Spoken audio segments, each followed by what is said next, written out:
এক বেটায় কয় আমি খবর তৈরি করি এবং খবর বানাই, দুটাই করি।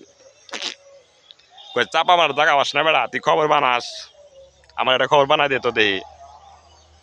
কয় তোর বিশ্বাস হয় না, তুই বানা দে খবর, তুই কেমনে বানাস? কয় দৌড় দাদা, এখন একটা আঁচুরের একটা বাটন নিয়ে আয়, একটা পেড়াক নিয়ে আসবি। গেলাম দৌড় দে বাড়িতে, বানাই দে তুই খবর, আঁচুর বাটাল দিয়ে কেমনে খবর বানাবি? কয় তোর কানের কাছে ধরমু আমি আতুর বাটাল, একটা কট্টস করে একটা বাড়ি দিমু, কানের যে জোড়া আছে এটা সাইডে যাবো গা, ডং করে একটা শব্দ হইব, এই শব্দ কোনদিন হচ্ছে? কয় না, আমি তো শুনি নাই।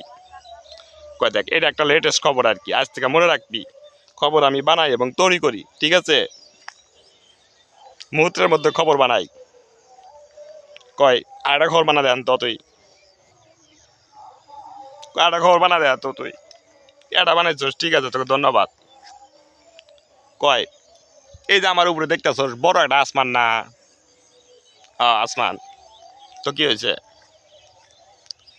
কয় এই আসমানে যদি আমি চঙ্গ দিয়ে উঠতে পারি, তুই কি বিশ্বাস করস? এই খবর কি তো কে কইছে? না, কয় নাই।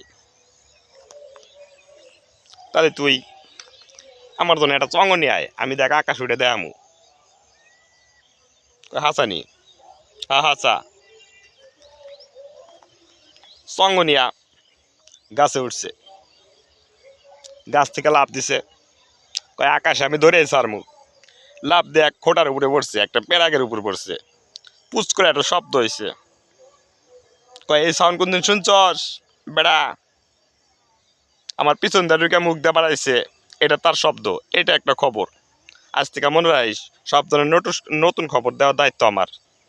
ধন্যবাদ সকলকে।